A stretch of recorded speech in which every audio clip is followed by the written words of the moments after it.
Salut, je m'appelle Matt et une semaine avant Noël, j'ai entendu mon père dire « N'invite pas le raté. Il embarrassera la famille ». Il ne savait pas que j'étais dans le couloir. Il ne savait pas que j'avais tout entendu. Comment il prévoyait de m'exclure? Comment il dépensait déjà mon demi-million de dollars comme si c'était le leur? Et le pire, c'est qu'ils n'avaient pas l'air coupables. Ils avaient l'air fiers. Alors, je suis resté silencieux, j'ai fait semblant de ne rien savoir. Mais cette nuit de Noël, ils n'avaient aucune idée qu'ils entraient dans ma maison. Et pendant qu'ils riaient autour du sapin de quelqu'un d'autre, mon téléphone s'est illuminé de 120 appels manqués de la femme qui m'a donné naissance. Pourquoi? Parce que les cartes ont cessé de fonctionner. Les mensonges se sont effondrés. Et pour la première fois, je n'ai pas répondu. Vous voulez savoir ce qui s'est passé ensuite? Laissez-moi vous raconter comment j'ai transformé le silence en la réponse la plus forte de toutes. La première chose que j'ai remarquée en franchissant la porte d'entrée, c'est la température. Pas la climatisation. C'était le genre de froid qui s'installe dans les murs d'une maison, celui qu'on ne sent pas sur sa peau, mais au fond de sa poitrine. La maison de mes parents n'avait pas changé depuis des années. Même moquette beige, même photo de famille encadrée sur les murs, même faible odeur de lavande et de vieux meubles, mais ce froid, c'était nouveau. J'ai laissé tomber mon sac de voyage près du placard d'entrée et j'ai fait une pause. Je pouvais entendre le faible cliquetis de la vaisselle depuis la cuisine, le doux bourdonnement de la télévision dans le salon. Les voix se superposaient. Le ton enjoué de ma mère, les monosyllabes bourrus de mon père, le faux rire de mon frère Josh. Les fêtes avaient toujours été une performance dans cette maison. Des sourires pour les photos. De l'attention sous chaque repas partagé. Et, il est là, a crié Josh, non pas par excitation, mais comme s'il annonçait une livraison de colis. Ma mère est sortie du couloir, s'essuyant les mains sur un torchon. Oh, tu as réussi à venir. Longue route. Ça va, ai-je dit, offrant un demi-sourire. Je me suis penché pour la serrer dans mes bras. Elle sentait le romarin et le savon. Pas la chaleur, pas la maison. Le dîner s'est déroulé sans incident, ce qui dans cette famille signifiait que rien n'avait explosé, mais que rien ne s'était connecté non plus. La table était pleine, poulet rôti, purée de pommes de terre, sauce au canneberge en conserve, petit pain dans le même panier à pain fissuré de mon enfance. Mais le silence entre nous remplissait plus d'espace que la nourriture. Il posait des questions superficielles. Le travail? Ça va. Le temps à Phoenix? Chaud? Personne n'a demandé pourquoi j'avais l'air fatigué. Personne n'a demandé sur quoi je travaillais ces jours-ci. C'était plus facile comme ça. Je l'avais appris il y a des années. J'étais toujours poli, toujours prudent, toujours assez silencieux pour être toléré. C'était mon rôle, un adulte qui revenait pour les fêtes, mais qui n'appartenait jamais vraiment à la table. Après le dîner, j'ai proposé d'aider à nettoyer, mais maman m'a repoussé. Tu as conduit jusqu'ici. Repose-toi. Josh et moi nous en occupons. Alors, j'ai pris mon verre, un verre de vin rouge bon marché en cubis, et j'ai erré vers le bureau. Vieille habitude. C'était la pièce la plus calme de la maison, celle avec la fausse cheminée et la bibliothèque poussiéreuse. J'étais à mi-chemin du couloir quand je les ai entendus. Je veux dire, on le transfère juste après le nouvel an, a dit Josh. Il ne le remarquera même jamais. Ce n'est pas comme s'il vérifiait les comptes si souvent. Une pause. 500 000, c'est plus que juste, a répondu papa. Après tout ce que nous avons fait pour lui, il devrait être reconnaissant. Mon cœur n'est pas tombé. Il n'a pas fait un bond. Il s'est juste arrêté. Puis, maman, et le dîner de Noël? Ne rendons pas les choses gênantes. Il plombe l'ambiance. On peut juste dire qu'on fait quelque chose de simple cette année. Ne l'invite pas, une autre pause. Plus longue. Puis papa. Finale, imperturbable. N'invitez pas le raté au dîner de Noël. Il embarrassera la famille. Je me suis figé. Il n'y avait aucune émotion dans leur voix. Pas de colère. Juste de la logistique. Comme si j'étais un conflit d'horaire.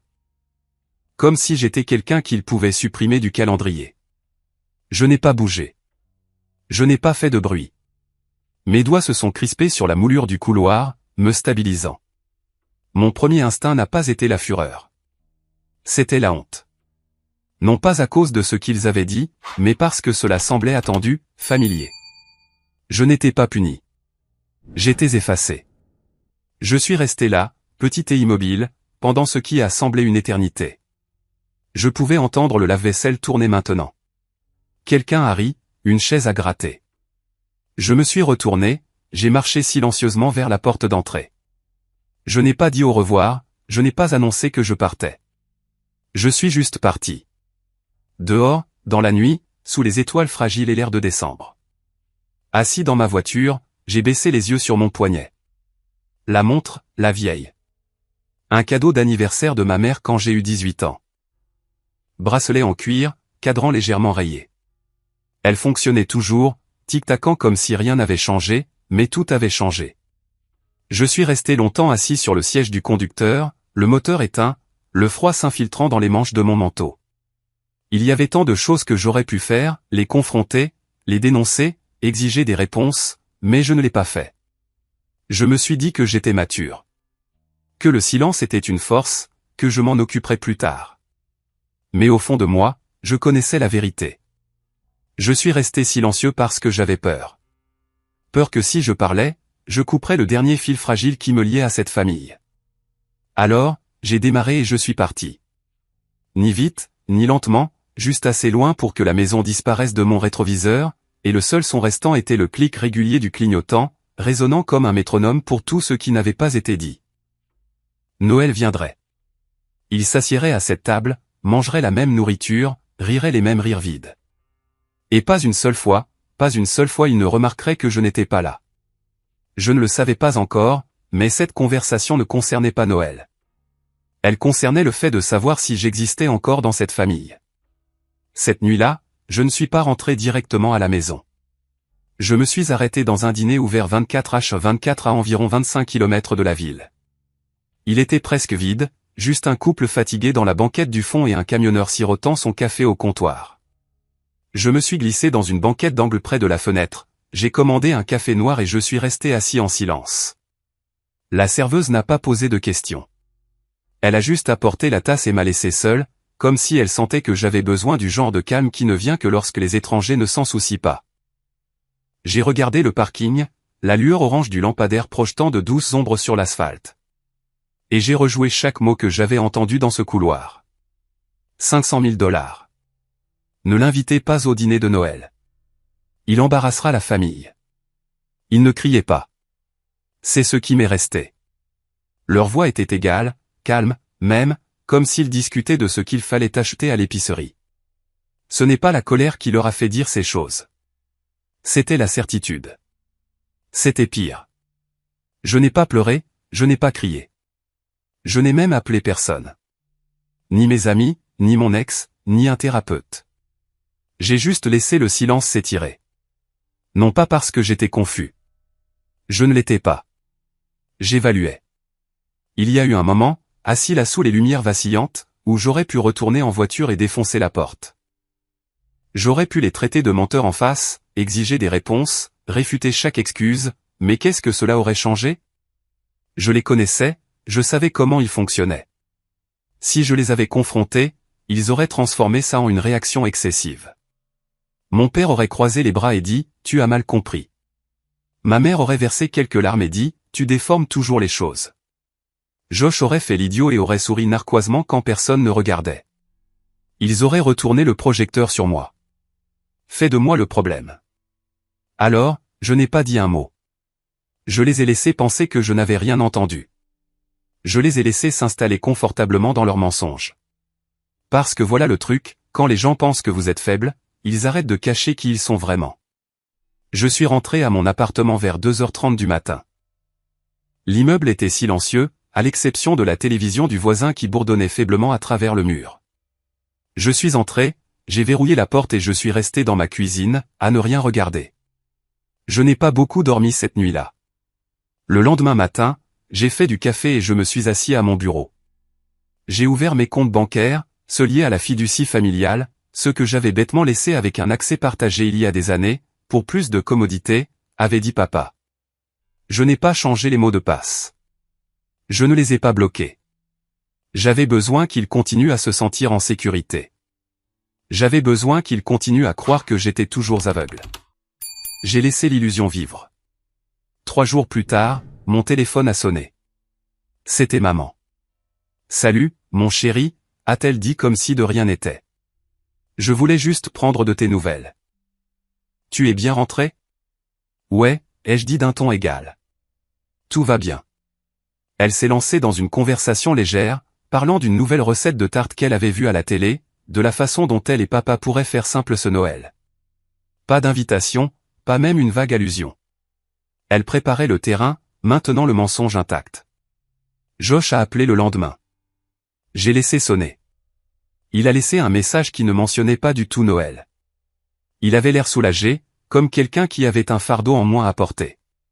Le message se terminait par « On se rattrape au nouvel an, peut-être ». Bien sûr. Il n'était pas nerveux.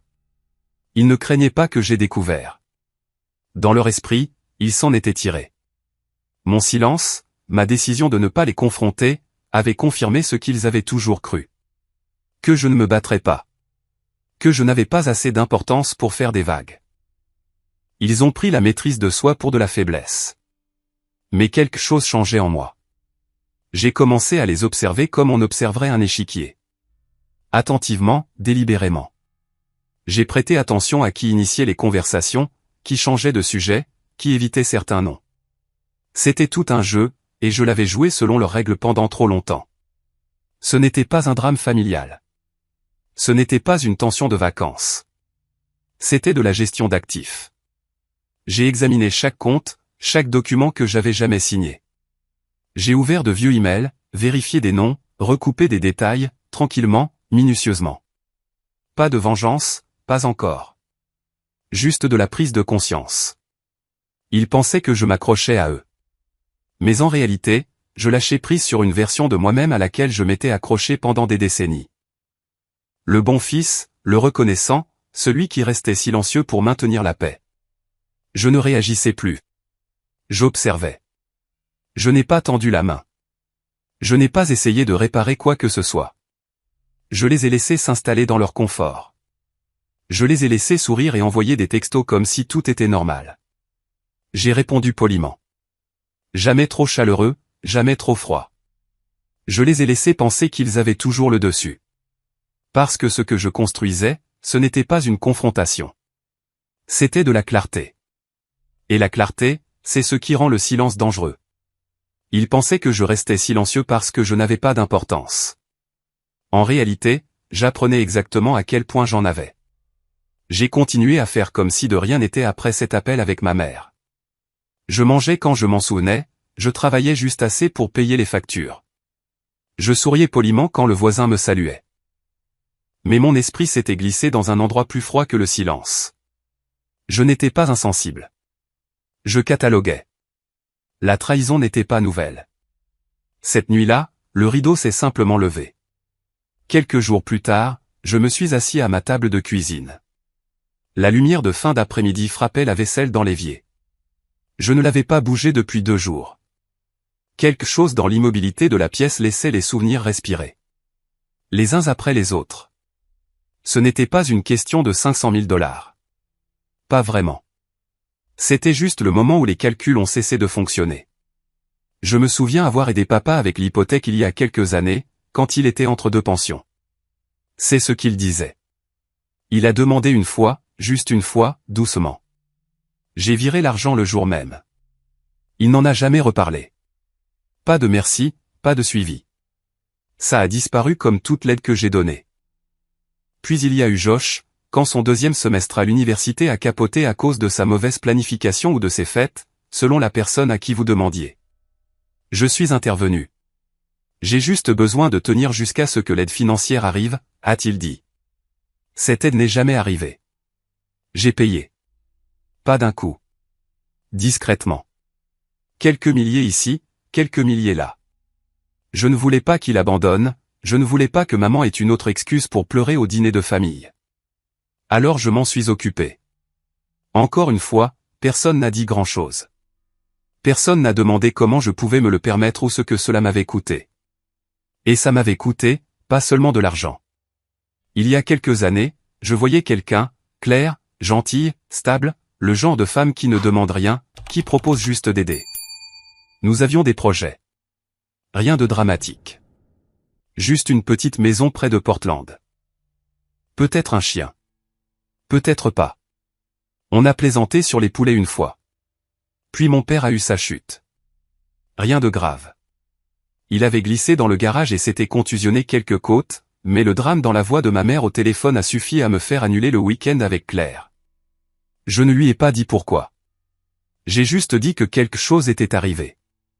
C'est devenu une habitude. Quelque chose est arrivé, est devenu des mois.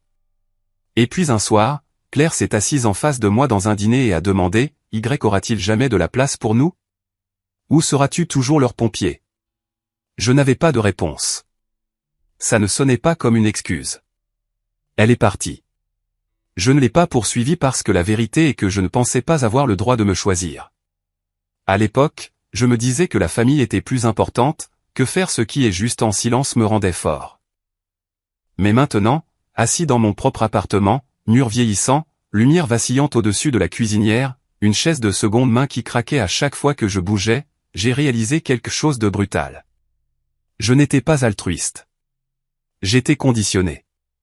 Conditionné à intervenir, à réparer les choses, à tenir la ligne pour que personne d'autre n'ait à transpirer. Et ils m'ont laissé faire, encore et encore. Non pas parce qu'ils ne voyaient pas ce que ça me coûtait, mais parce que c'était plus facile comme ça. Je n'étais pas l'enfant à problème. J'étais celui qui restait silencieux, qui payait l'addition, qui déplaçait les vacances en fonction des horaires de travail, qui laissait passer son anniversaire inaperçu, et en retour, j'ai été effacé. Pas par accident, pas dans un accès de colère, mais calmement, systématiquement, comme si j'étais le remplaçant qu'il n'avait jamais prévu de garder. Ça m'a frappé lentement, comme entrer dans l'eau froide centimètre par centimètre. Je n'ai jamais été le centre de la famille. J'étais le tampon. Quand mon frère a été arrêté pour la bagarre au bar, c'est moi que papa a appelé, pas pour le faire sortir de prison, mais pour s'assurer que ça ne se sache pas. Quand maman a eu besoin d'une nouvelle machine à laver et d'un nouveau sèche-linge parce que les anciens commençaient à faire du bruit, je les ai achetés. Pas de cadeau de Noël cette année-là, juste ça, enveloppé de silence. Quand j'ai eu une promotion au travail, personne n'a appelé. Mais quand Josh a lancé un podcast qui a fait un flop après 6 épisodes, il a eu droit à un dîner de famille complet. J'ai donné parce que je pensais que la famille signifiait donner. Je ne l'ai pas fait pour les applaudissements. Je l'ai fait parce que je pensais que c'était important. Et maintenant, je savais que ça ne l'était pas. Cette vérité n'a pas explosé en moi. Elle s'est installée comme de la poussière sur la cheminée, comme quelque chose que j'avais toujours su mais jamais admis. Je me suis adossé à ma chaise et j'ai fixé le carrelage fissuré près de l'évier. Cette fissure était là depuis que j'avais emménagé, et je n'avais jamais pris la peine de la réparer. Ça ressemblait à une métaphore maintenant, silencieuse, ignorée, mais qui s'étendait. Je ne me sentais pas amer. Je ne me sentais même pas en colère. Ce que je ressentais, c'était une sorte de résignation, comme quitter une scène après avoir réalisé que le spectacle n'avait jamais été le mien. Ils avaient pris et pris, non pas avec méchanceté, non pas les crocs sortis, mais avec facilité, comme si j'étais un puits sans fond. Et quand le puits s'est asséché, ils ont simplement déplacé la fête ailleurs. J'avais pensé que le silence était une force. Mais maintenant, je pouvais le voir clairement. Dans ma famille, le silence était confondu avec l'insignifiance, et c'est ce qui faisait le plus mal. Ce n'était pas seulement la trahison. C'était qu'ils s'y étaient préparés. Ils s'attendaient à ce que je ne me batte pas, à ce que je ne remarque même pas. Ils comptaient sur mon silence. Et ils avaient raison, jusqu'à maintenant. J'ai jeté un coup d'œil à la montre que ma mère m'avait donnée quand j'ai obtenu mon diplôme. Le cuir était craquelé, le cadran un peu rayé. Elle tic-taquait toujours, tenait toujours le temps. C'est drôle comme quelque chose de si petit pouvait survivre alors que tout le reste s'effondrait. Je ne cherchais pas la vengeance. Pas encore. Mais je ne cherchais plus non plus l'appartenance. Je ne me sentais plus en colère. Et ça me faisait plus peur que tout le reste. Le lendemain matin, je me suis réveillé avant le lever du soleil. Non pas par inquiétude, non pas par colère. Je me suis juste réveillé. Pas d'agitation, pas de cœur lourd. L'immobilité en moi était inhabituelle, pas paisible, mais claire, comme si le bruit avait été drainé d'une pièce qui bourdonnait autrefois de parasites, et cela, plus que tout, me déstabilisait. La colère me tenait autrefois en laisse. Elle me donnait quelque chose contre quoi me battre, quelque chose avec quoi me disputer dans ma tête. Mais maintenant que cette colère avait disparu, je les voyais, ma famille, pour ce qu'ils étaient vraiment. Pas des monstres, pas des méchants, juste des gens qui s'étaient très habitués à ce que je donnais sans rien demander. Ce matin-là, je n'ai pas consulté mon téléphone. Je n'ai pas répété de confrontation imaginaire. J'ai fait du café, je me suis assis près de la fenêtre, j'ai laissé le silence respirer entre mes pensées. C'est à ce moment-là que tout a commencé à changer. Quand on arrête d'espérer que quelqu'un change, on commence à voir qui il est vraiment. Plus tard dans la semaine, lors d'un appel téléphonique de routine, un de ces appels tièdes que ma mère passait quand elle avait besoin de maintenir les apparences de bienveillance, elle a de nouveau mentionné Noël. Mais cette fois, ce n'était pas une question. Nous avons décidé de faire simple cette année, a-t-elle dit, sont-on léger. Josh va s'occuper de la nourriture. Il a un ami qui fait traiteur maintenant. Ton père ne veut rien faire de trop grand. J'ai attendu l'invitation qui n'est pas venue. Et je n'ai pas demandé. Au lieu de cela, j'ai noté la formulation. Nous avons décidé. Pas, nous pensons, pas, peut-être. Pas de place pour la conversation. Pas de place pour moi.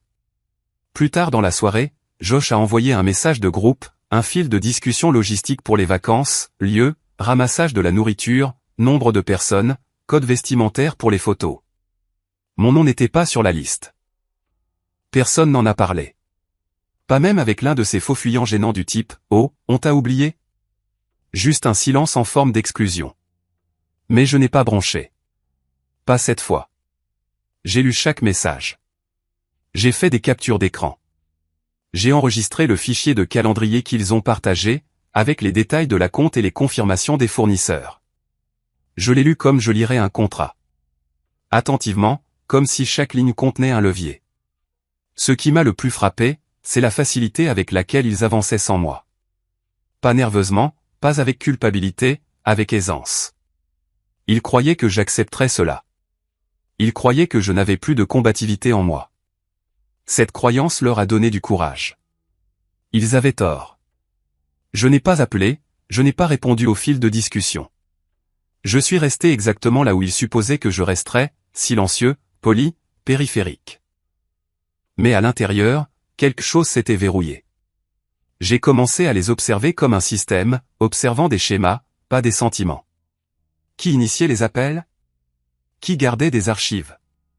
Qui déplaçait de l'argent? Il ne s'agissait plus d'être le fils.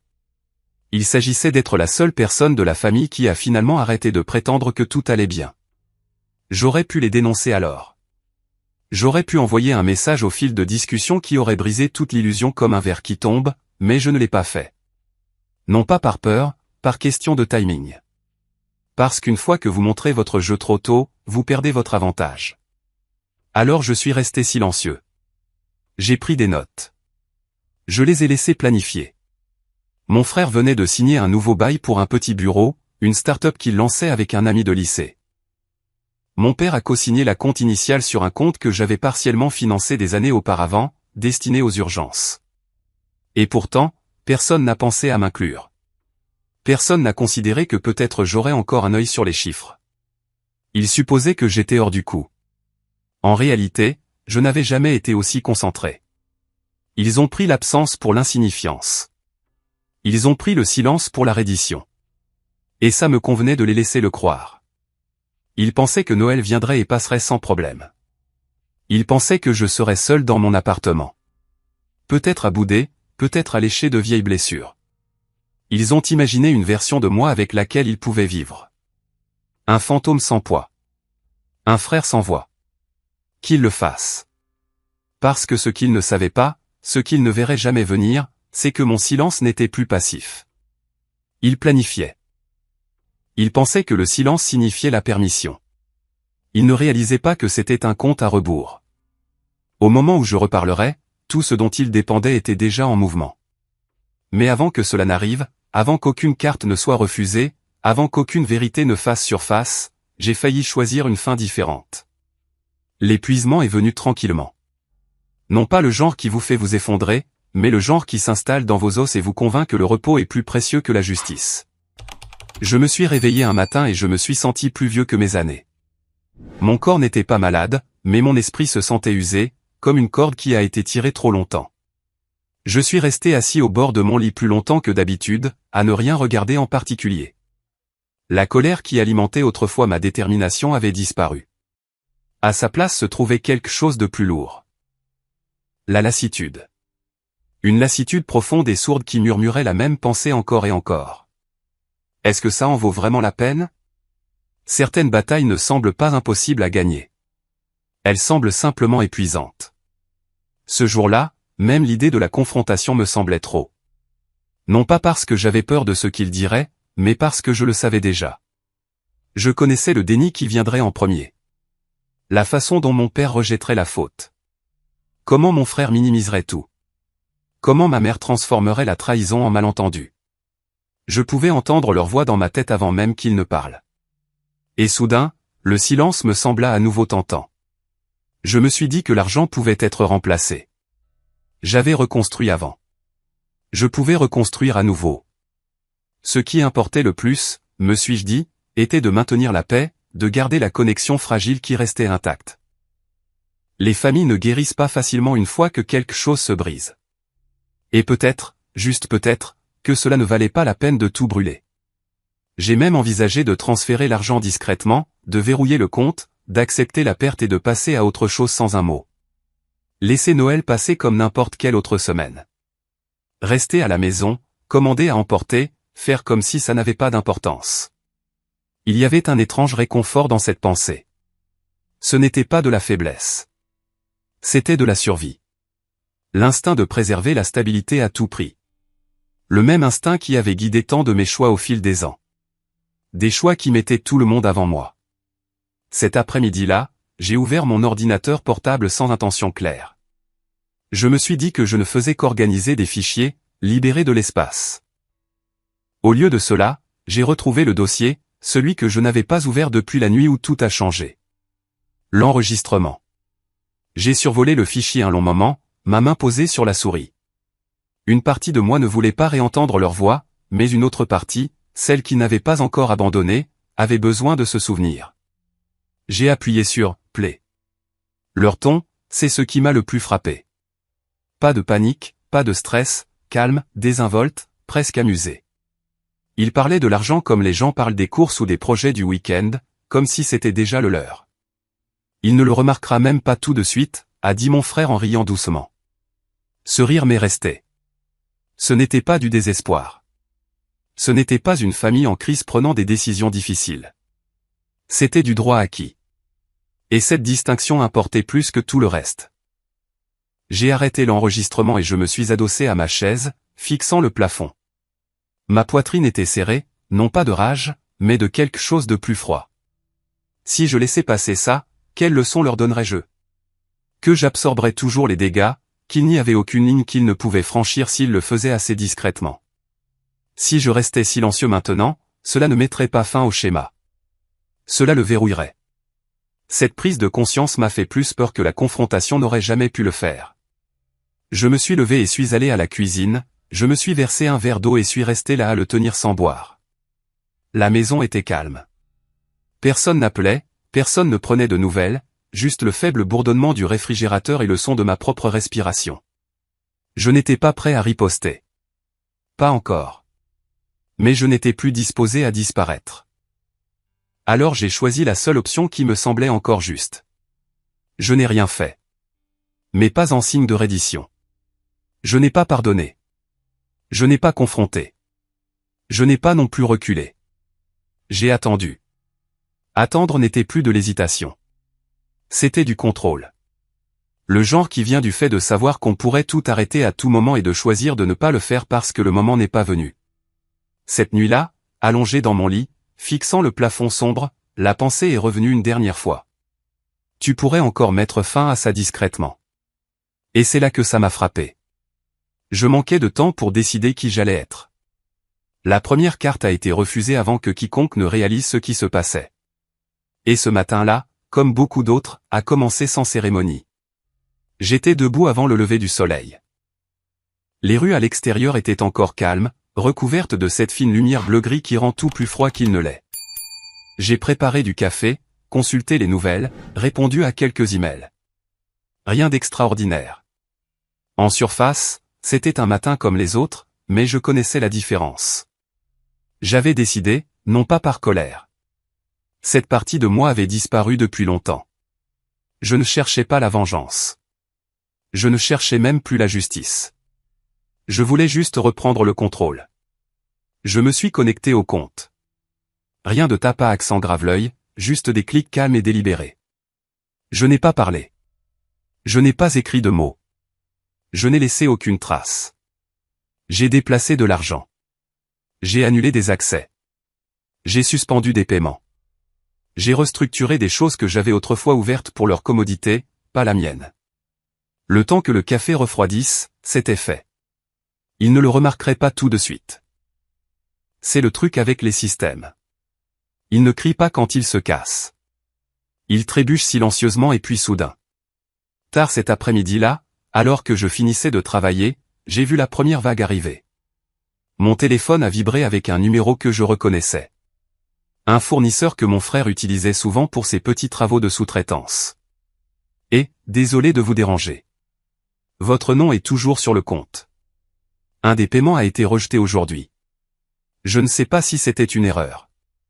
J'ai gardé mon ton neutre. Merci de me le faire savoir. Je vais vérifier. J'ai raccroché. C'était tout. 10 minutes plus tard, un autre appel. Une ligne de crédit signalée. Puis un autre, cette fois d'un compte bancaire professionnel que j'avais aidé à créer pour l'entreprise secondaire de mon père, qui n'avait jamais fait de profit, mais avait utilisé mon nom comme garantie financière.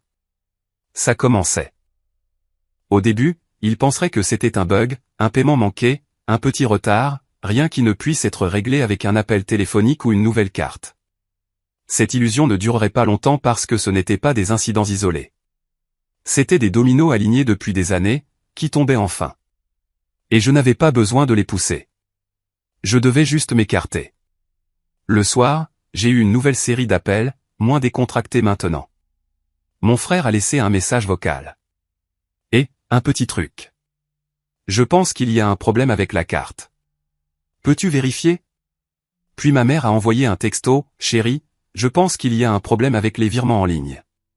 Peux-tu vérifier quand tu auras une minute? Je n'ai pas répondu. Non pas par cruauté, non pas parce que j'appréciais leur confusion. Je savais juste que le silence avait changé de camp. Le mien n'était plus de la faiblesse. Le leur n'était plus de la force. La structure qu'ils avaient construite pendant toutes ces années, s'appuyant sur moi discrètement, supposant ma stabilité, supposant que je ne dirais jamais non, elle vacillait. Et ça se passait plus vite qu'ils ne le pensaient. J'ai regardé la dynamique tourner. Un dépôt manqué a entraîné un paiement manqué. Les échéances ont changé. Leur ton a changé. Ils ont commencé à me contacter plus, pas moins. Et pas une seule fois, quelqu'un a-t-il demandé si j'allais bien. Pas même pour faire semblant. Ils étaient trop occupés à regarder le sol s'effondrer sous leurs pieds. Cette nuit-là, je me suis assis à ma table de cuisine, les lumières basses et mon ordinateur portable fermé. Je ne me sentais pas triomphant. Je ne me sentais pas coupable non plus. Je me sentais calme, ancré. J'avais envisagé d'arrêter ça plus tôt dans la journée. J'avais survolé quelques paramètres, pensé à réactiver l'accès, leur donner une dernière chance, mais ensuite je me suis souvenu que ce n'était pas une punition. C'était la réalité qui rattrapait son retard, et il n'était pas prêt pour ça. Vers 21h15, mon téléphone a recommencé à vibrer, l'un après l'autre. Appel manqué de mon frère, puis de ma mère. Puis un message de groupe que je n'avais pas vu actif depuis des mois s'est soudainement illuminé avec « Tu vois ça? Appelle-moi quand tu pourras. Est-ce que la banque est en panne? » Toujours pas d'excuses, pas de reconnaissance, juste de la panique et la supposition que je réparerais ça. C'était le changement. Ils ne me voyaient pas comme quelqu'un à respecter. Ils me voyaient comme un service public, un levier à actionner quand quelque chose ne fonctionnait plus. Et maintenant que le levier ne répondait pas, ils ne demandaient pas ce qu'ils avaient fait de mal. Ils demandaient quand je réparerais ça. J'ai regardé par la fenêtre. Les lumières de la ville clignotaient comme des étoiles en bas. C'était calme, paisible même. Et c'est là que j'ai vraiment compris. Ce n'était plus une question d'argent. Il s'agissait de ce qui se passe lorsque les gens perdent la chose qu'ils supposaient leur appartenir. Ils ne demandaient pas ce qu'ils avaient fait de mal. Ils demandaient quand je réparerais ça. Cette question a changé la température de tout. Au début, les messages avaient été prudents, confus, presque polis, mais une fois qu'il est devenu clair que je ne répondais pas, le ton a changé. L'inquiétude a disparu de leurs mots et quelque chose de plus tranchant a pris sa place. « Qu'est-ce qui se passe avec toi ?» m'a envoyé mon frère par texto. « Tu fais vraiment du mal à la famille en ce moment. » Ça n'a pas pris longtemps. La dépendance se transforme en hostilité plus vite que les gens aiment l'admettre. Au moment où l'aide cesse d'arriver, la gratitude s'évapore. Ce qui la remplace n'est pas la réflexion, c'est l'accusation. Mon téléphone a de nouveau sonné. Cette fois, c'était mon père. J'ai laissé sonner. Quand j'ai écouté plus tard, sa voix était calme, de cette manière étudiée qu'il avait toujours utilisée quand il voulait paraître raisonnable. « Nous nous inquiétons pour toi », a-t-il dit. « Ce comportement ne te ressemble pas. Tu rends les choses difficiles pour tout le monde. » Pas une seule fois il n'a mentionné l'argent. Pas une seule fois il n'a reconnu ce que j'avais entendu. Les faits étaient gênants, alors ils ont été ignorés. Au lieu de cela, ils m'ont questionné. Ma belle-mère a suivi avec un texto cet après-midi-là. « Tu as toujours pris les choses trop à cœur », a-t-elle écrit. « Je pense que tu exagères. » Exagérer ? Ce mot encore. L'outil préféré des gens qui ne veulent pas être tenus responsables. Le soir, mon frère s'était pleinement joint à la fête. « Tu as été imprévisible ces derniers temps », a-t-il dit lors d'un court appel que j'ai décroché par erreur. « On ne sait jamais comment tu vas réagir. Ce n'est juste pour personne. » J'ai écouté sans interrompre. C'était presque impressionnant à quel point c'était coordonné. Aucun d'eux ne s'est disputé sur ce qu'ils avaient fait. Ils ont attaqué ma crédibilité à la place. S'ils pouvaient me rendre instable dans leur histoire, alors rien de ce que je disais n'aurait d'importance. C'est comme ça que le gaslighting fonctionne. On ne nie pas la réalité purement et simplement. On sape la personne qui l'a décrit. Le prochain mouvement était prévisible. J'ai entendu par quelqu'un d'autre qu'ils avaient parlé à un avocat, non pas pour résoudre quoi que ce soit, juste pour comprendre leurs options. L'implication était claire. Si cela devenait public, ils raconteraient leur version. Et dans leur version, je n'étais pas trahi. J'étais instable, égoïste, dangereux avec l'argent. Quand la vérité menace le pouvoir, l'assassinat de caractère devient une stratégie. J'ai ressenti l'envie de me défendre, le besoin d'expliquer, de justifier, de leur rappeler tout ce que j'avais fait discrètement au fil des ans. Il a fallu des efforts pour résister à cet instinct, mais je savais mieux. Les faits n'ont pas besoin d'émotion. Les chronologies n'ont pas besoin de défense. Je me suis assis à mon bureau cette nuit-là et j'ai fait le contraire de ce à quoi ils s'attendaient. J'ai arrêté de réagir. J'ai arrêté de lire les messages dès qu'ils arrivaient. J'ai laissé les appels sans réponse sans écouter la messagerie vocale tout de suite. Au lieu de cela, j'ai travaillé. J'ai sorti des archives, aligné des dates, comparé des signatures à des transactions. J'ai organisé tout ce qu'ils avaient oublié que j'avais jamais touché. Les comptes, les autorisations, les virements qui avaient autrefois été décrits comme temporaires et jamais restitués. Ce n'était pas une escalade par le volume. C'était une escalade par la précision. Au fil des heures, le bruit sur mon téléphone s'est intensifié. Plus d'appels, plus d'urgence. Les mots se sont aiguisés, puis se sont à nouveau adoucis quand la colère n'a pas fonctionné. Tu n'es pas obligé de faire ça. On peut en parler. Tu nous déchires. J'ai tout ignoré parce que quelque chose d'important s'était déjà produit. Ils n'étaient plus confus. Ils avaient peur. Et la peur rend les gens imprudents. C'est là que j'ai su qu'il n'y avait pas de retour en arrière. Ils pensaient que s'ils poussaient assez fort, je craquerais. Que je céderais juste pour que la pression s'arrête. Ce qu'ils ne comprenaient pas, c'est que tout ce dont ils avaient besoin pour gagner l'accès, l'influence, la crédibilité avait déjà disparu. Et ils ne s'en rendaient même pas encore compte. Ils sont arrivés en s'attendant à une dispute. Ce dans quoi ils sont entrés, c'était des preuves. J'ai entendu les portières de leur voiture avant de les voir. Il était tôt, Peut-être juste après 9 heures.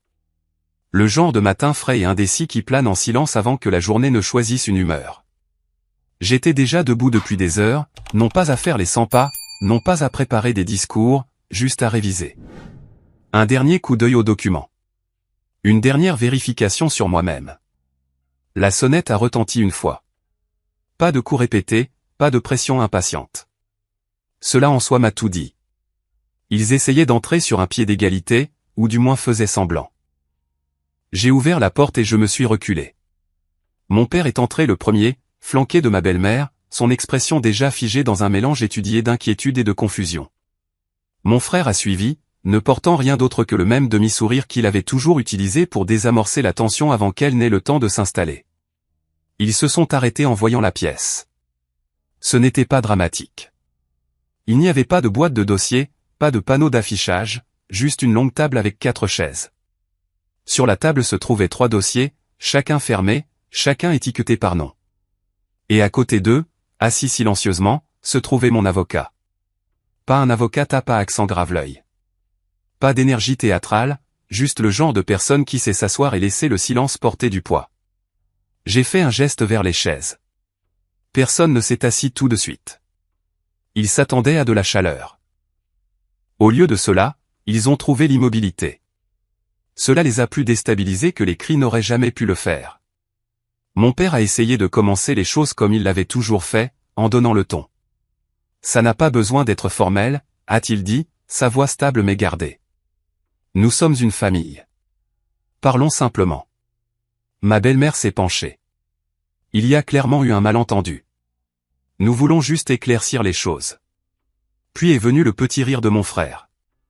Tu as toujours eu le sens du spectacle. Est-ce vraiment nécessaire? Je n'ai pas répondu. Je n'ai pas bronché. J'ai juste ouvert le dossier devant moi. Ce qui a suivi n'était pas une présentation. Il n'y a pas eu d'accusation, pas de récit émotionnel. C'était juste une séquence, date, montant, autorisation, capture d'écran, email, reçu signé, transcription de messages vocaux, reconnaissance silencieuse de choses qu'il supposait avoir depuis longtemps disparu dans le brouillard du temps et de l'habitude. Je n'ai accusé personne, ai-je dit, les yeux toujours sur la page. Je n'en avais pas besoin. Le silence qui a suivi était différent. Pas offensé, pas défensif. Il était bloqué. Leur réponse étudiée ne portait pas parce qu'elle n'avait aucune prise. Mon père a réessayé. Certaines de ces choses étaient des urgences. Tu le sais. Et nous avons toujours eu l'intention de rembourser, a ajouté ma belle-mère. Non, ai-je dit, non pas sèchement, juste finalement. Tout est documenté. Il ne s'agit pas de mémoire. Il s'agit d'archives. Ils se sont agités sur leurs chaises. Mon frère est devenu silencieux. Ses doigts ont tapoté une fois, puis se sont arrêtés. Mon avocat n'a rien dit. Cette partie importait plus que tout. L'absence d'argument, le manque de théâtralité. Personne n'a élevé la voix. Et cela a rendu l'effondrement de leur récit encore plus complet parce que ce n'était pas un tribunal. C'était un règlement de compte. Quand mon père a essayé de pivoter à nouveau pour recadrer le problème comme une mauvaise communication, il a buté sur des dates qui ne correspondaient pas. Quand ma belle-mère a tenté de dépeindre la situation comme des complications familiales, elle a contredit un message antérieur qu'elle avait envoyé. Personne n'a crié, personne n'a avoué. Ils ont simplement manqué d'histoire. J'ai fouillé dans la poche de mon manteau et j'en ai sorti une petite pochette en velours. J'en ai sorti la vieille montre de ma mère, celle qu'elle remontait tous les dimanches soirs, celle qui avait toujours 3 minutes de retard et qu'elle n'avait jamais eu le cœur de faire réparer. Je l'ai posée doucement sur la table à côté des dossiers. Personne n'a demandé pourquoi. Je ne suis pas là pour des excuses, ai-je dit doucement. Il ne s'est jamais agi de vengeance. Il s'agissait de ne plus porter un poids qui ne m'appartenait pas, la pièce est restée immobile. Personne ne s'est approché de la montre. Personne n'a parlé. Je me suis levé le premier, j'ai rassemblé les dossiers, j'ai laissé la montre là où elle était. Ils m'ont regardé, ne sachant pas s'ils avaient le droit de suivre. Je suis sorti par la porte d'entrée sans regarder en arrière. Il n'y avait plus rien à expliquer. Les appels n'ont pas cessé cette nuit-là, mais ils ont cessé de signifier quoi que ce soit. Pour la première fois depuis des années, mon téléphone s'est allumé en silence. Il vibrait sur le comptoir de la cuisine comme s'il essayait de me rappeler que quelque chose n'était pas terminé. Mais rien en moi ne bougeait pour répondre. Il n'y avait pas d'anxiété, pas de curiosité, juste de l'immobilité. J'ai préparé une tasse de café, non pas par habitude, mais parce que j'avais enfin la place pour cela. Je me suis assis près de la fenêtre, j'ai regardé la lumière changer sur le parquet. Dehors, les chiens du quartier aboyaient après rien. À l'intérieur, c'était calme. Pas le genre de silence qui pèse, le genre qui se mérite. La conclusion n'arrive pas comme une vague. Elle s'installe comme de la poussière. Je n'ai pas beaucoup dormi cette nuit-là. Non pas parce que j'étais troublé, mais parce que mon corps s'adaptait à un autre type de légèreté, comme marcher après avoir porté un sac à dos trop longtemps. On oublie qu'il a disparu, et soudain, les pas sont plus légers. Le matin, les notifications s'accumulaient, appels manqués, messages vocaux, textos qui commençaient par « tu exagères ». Puis, ce n'est pas comme ça que la famille gère les choses. Puis, parle-nous, s'il te plaît. Certains des messages prétendaient que rien ne s'était passé. D'autres étaient pleins de demi-excuses enveloppées de blâme. Je suppose que nous avons tous fait des erreurs. Nous ne voulions pas que tu te sentes comme ça. Tu aurais pu simplement dire quelque chose. Mais rien de tout cela ne m'a touché. Plus maintenant. Les mots qui viennent sans appropriation ne sont que du bruit. Et quand le volume baisse, la vérité reste intacte en dessous. Je n'ai pas répondu. Je ne les ai même pas lus 2 fois. Quelques jours plus tard, une lettre est arrivée, manuscrite, sans adresse de retour, mais j'ai immédiatement reconnu l'écriture de mon frère. Il avait toujours eu cette inclinaison paresseuse, comme si le stylo était trop lourd pour ses doigts. J'ai attendu après le dîner pour l'ouvrir, je l'ai posé sur la table, j'ai mangé lentement, j'ai fait la vaisselle, j'ai laissé l'air se calmer. Puis je l'ai lu. Il n'y avait pas d'excuse dans la lettre, juste une histoire, une qui le dépeignait comme confus, pris entre 2 feux, essayant d'aider tout le monde. Elle demandait de la compréhension sans en donner. Elle faisait allusion au stress, disait que j'avais toujours été sensible, et se terminait par une ligne qui ressemblait plus à un appât de culpabilité qu'à de l'inquiétude. Il n'est pas trop tard pour réparer ça. Mais ça l'était. Non pas parce que je voulais une punition, non pas parce que je voulais avoir raison, mais parce qu'aider maintenant aurait signifié revenir dans le rôle qu'il m'avait toujours assigné, celui qui absorbait l'impact, qui traduisait le dysfonctionnement en devoir. Alors j'ai plié la lettre, je l'ai emmenée au foyer extérieur, je l'ai allumée, non pas avec colère, avec clarté. Le pardon n'est pas requis quand la distance est plus saine. Certaines personnes pensent que lâcher prise signifie oublier. Ce n'est pas le cas. Cela signifie choisir la paix plutôt que les schémas. Choisir le calme plutôt que le chaos. Cela signifie arrêter le cycle, non pas par dépit, mais par respect de soi. Cela signifie ne plus se porter volontaire pour un rôle que vous n'avez jamais accepté de jouer. Ce week-end-là, j'ai commencé à nettoyer mon placard. Non pas pour des raisons symboliques. Juste parce que j'avais le temps. J'ai trouvé une boîte que je n'avais pas ouverte depuis des années. Au fond, enveloppée dans une vieille écharpe, se trouvait la montre de ma mère, qui tic-taquait toujours avec 3 minutes de retard. Je l'ai mise, non pas pour me souvenir d'elle, mais pour me rappeler que le temps, mon temps, était de nouveau à moi. J'ai arrêté de le donner à des gens qui le traitent comme s'il leur était dû. Ces jours-ci, ma vie n'est pas bruyante. Je travaille. Je jardine. Je mange avec des gens qui me demandent comment je vais et qui attendent vraiment la réponse. Je ris plus, pas plus fort, juste plus honnêtement. Je n'ai pas besoin de publier sur mes progrès. Je n'ai besoin de convaincre personne que je vais bien parce que je vais bien. Non pas de la manière dont on le déclare après une rupture, mais de la manière dont on se sent quand on réalise qu'on n'a plus à s'expliquer. Je n'ai jamais été le cassé. J'étais la ressource, celui sur qui il s'appuyait, qu'il vidait, redirigeait, blâmait. Et j'ai choisi de cesser de l'être. La liberté n'est pas venue du fait d'être compris. Elle est venue du fait de ne plus en avoir besoin.